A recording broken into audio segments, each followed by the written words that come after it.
in home fair advantage. A regional sports rivalry veers into vicious territory as the hometown crowd turns monstrous.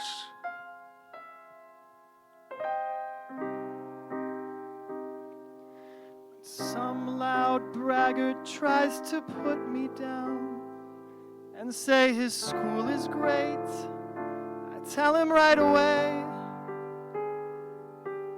now what's the matter, buddy?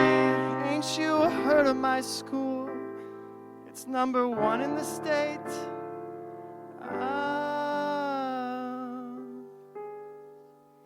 Every year, Fear Falls High School bucks the homecoming trend, choosing instead to celebrate their football team mid-season, a halfway to victory game in mid-October. This year, the halls of the school were plastered with Halloween decorations alongside the traditional football fair. Rubber bats hanging above flyers for the Fighting Jackals, a hodgepodge of ghosts and goalposts, megaphones and monsters. All right, everybody in the gym, hurry up, let's go. To kick it all off, students were corralled into the gymnasium, filling the bleachers for a pre-game pep rally. The cheerleaders painted matching mascots on their cheeks, and the sharp, fox-like faces of the Fear Falls Fighting Jackals leered from every hoodie and banner. Before the assembly even started, students were buzzing about the fate of the rival team, the Phantom Creek Bantams.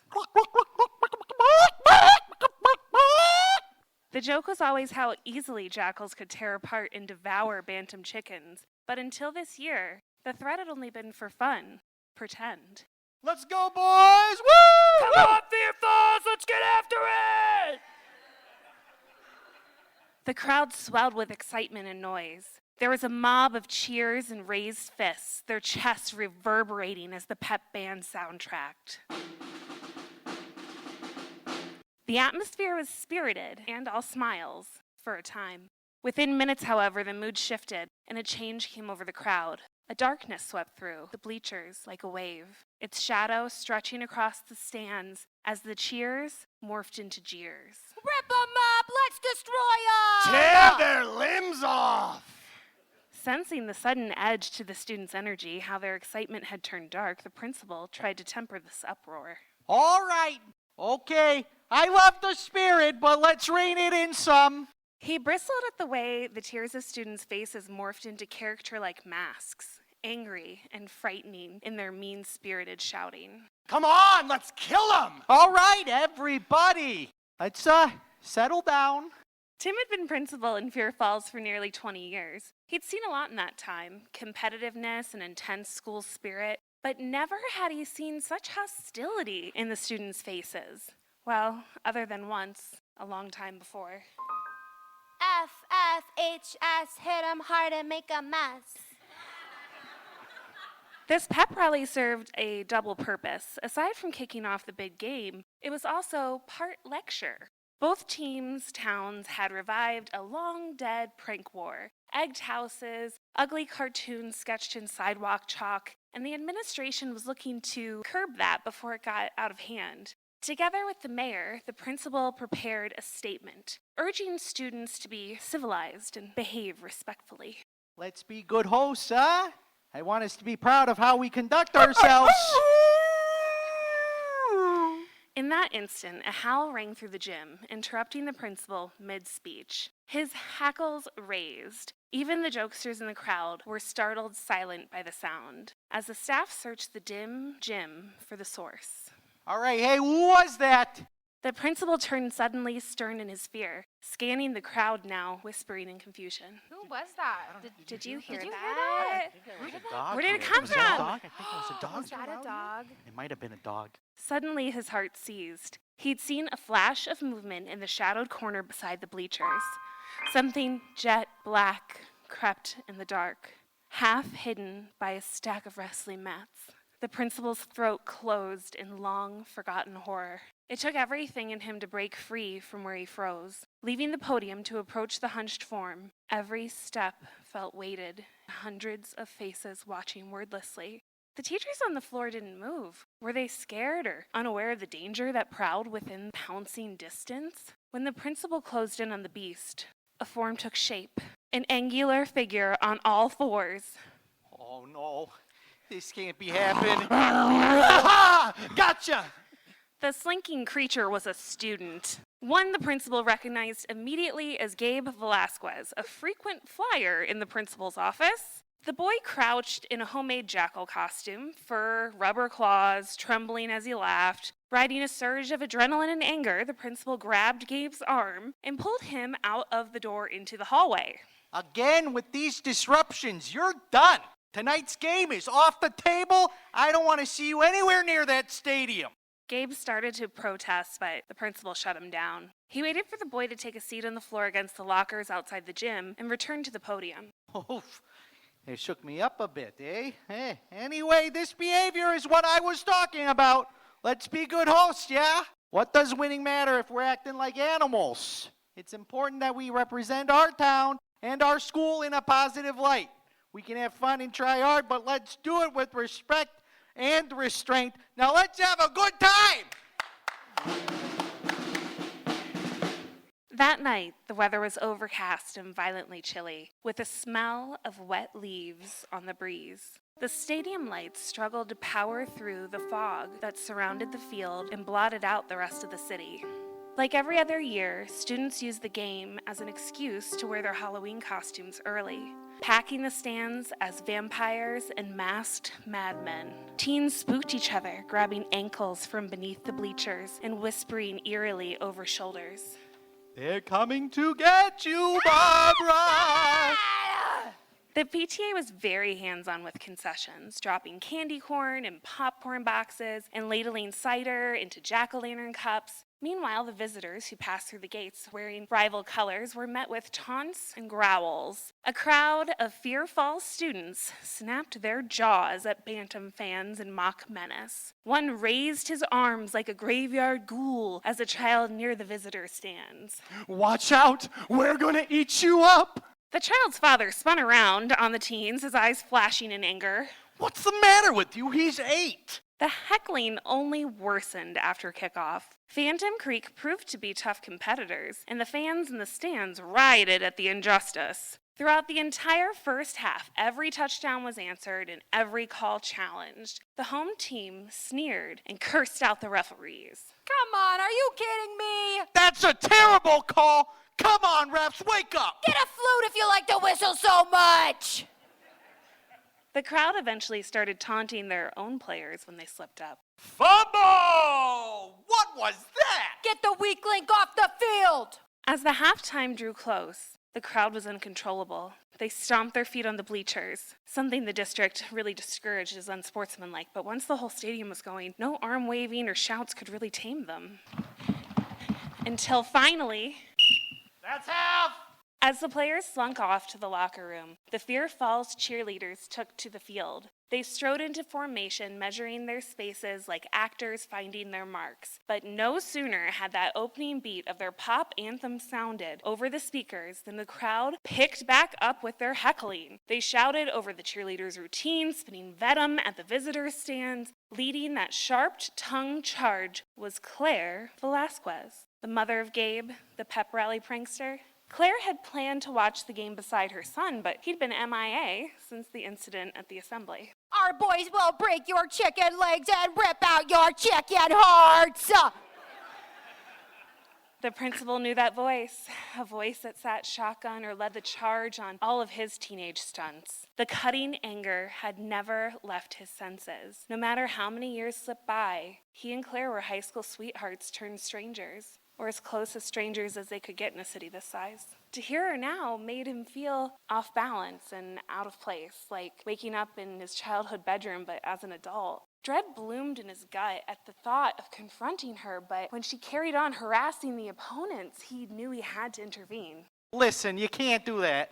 Just then, the principal saw Gabe in his makeshift jackal costume bolt beneath the bleachers. He turned back to Claire, who'd stopped shouting. The two shared a look, all tension and regret, before Tim mumbled an apology and set off to catch Gabe. He jogged down the steps, taking them two at a time. He pushed through crowds of students as he made his way towards concessions. His dress shoes crunched over sunflower seeds on the pavement, and his cheeks warmed with the heat from the hot dog ovens. All around him was commotion and noise, but he caught sight of Gabe racing through the shadows beyond the restrooms. Come on, Gabe, I saw you. He had the boy trapped. There were no exits at the end of the alcove, just a drinking fountain and supply closet. The principal took several more steps into the darkness and saw Gabe where he slouched against the wall, backed into a corner. Enough, all right?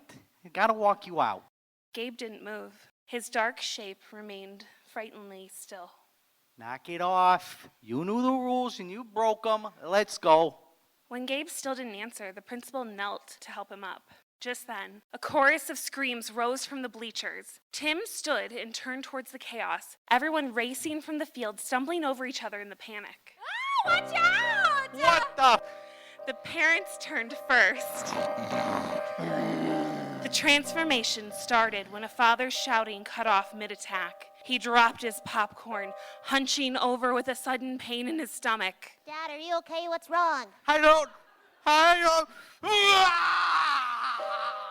The man rolled his neck and his shoulders, rose beside his ears as his arms and legs extended into those of a jackal.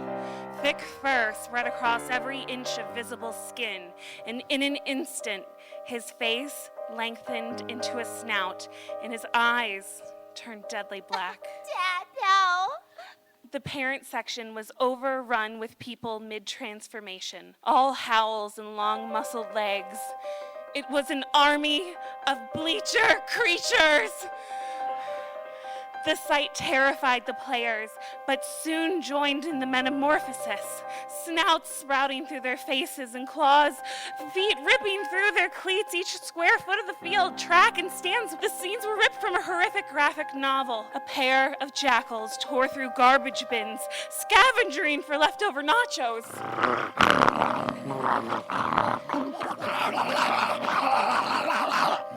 One bounded through the parking lot after a flock of birds. Still more wrestled on the track, while a group began to slowly prowl across the field towards the opponents. Visitors watched in shock. Some sprinted for their cars, only for their paths to be cut off by the monstrous animals. Some teens locked themselves in the girls' room as jackals launched themselves over and over against the door. Gabe, who had slipped into the stadium, as the principal had suspected, crouched now behind the refreshment table on the sidelines. He risked a peek over the table towards the stands, scanning the chaos for his mom. He couldn't find her in the usual seats, only a horde of hairy beasts morphing and howling in a pack. He had to find her. He had to protect her. But the moment he stood to run, a jackal appeared from the shadows and lunged at him. The monster collided with the team's drink cooler, sending Gatorade cascading out.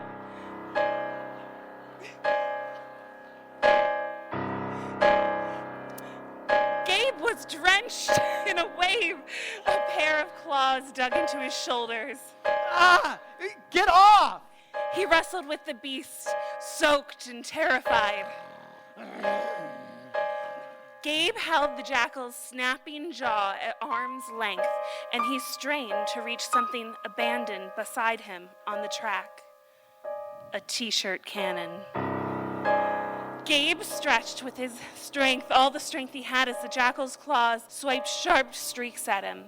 Finally, his fingertips closed around the handle. He pulled the cannon close. Before aiming it at the monster, tearing into him, he fired.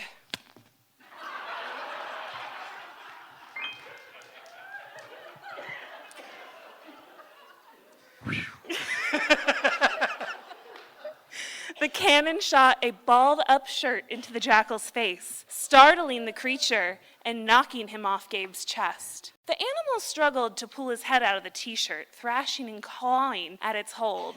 In that moment, the principal turned from the mayhem to the stands, to the shadow on the grass. Even from dozens of yards away, Tim could see the fear in Gabe's eyes, and it unearthed a buried memory. In an instant, the principal was transported 30 years into the past when he was a student. Tim was 17 again, a soccer player mocked for his size and his slow reflexes.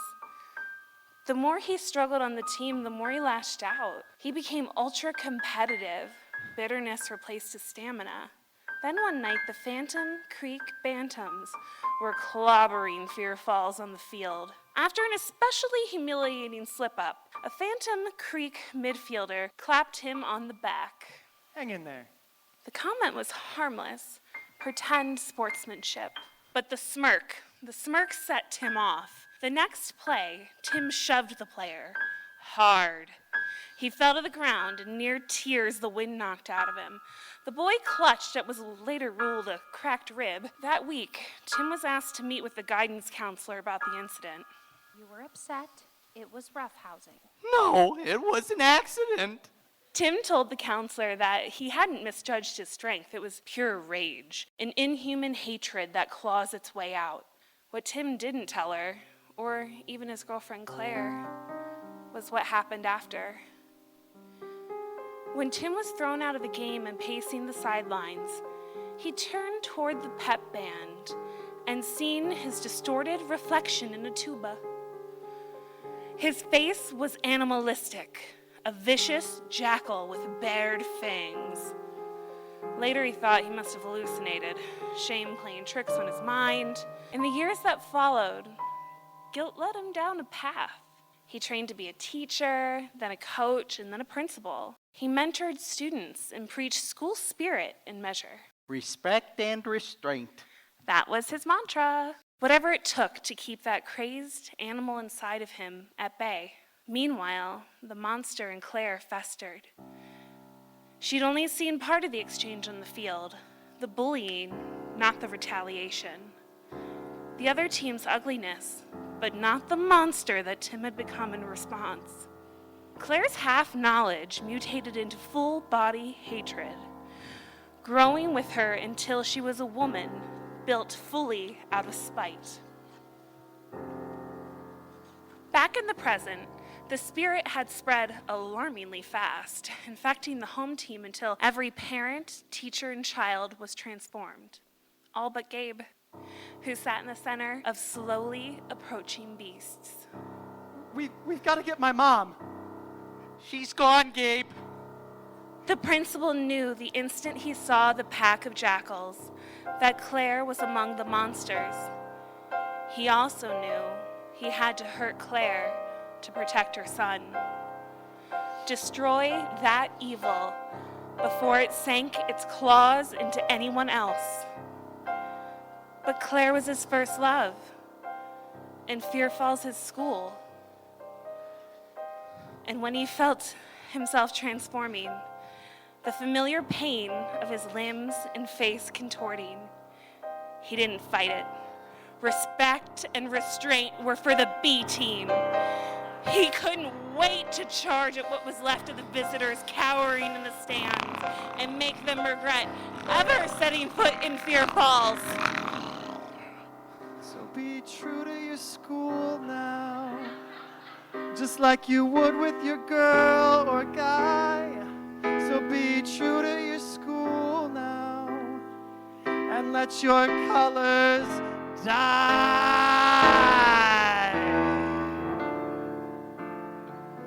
So be true to your school now.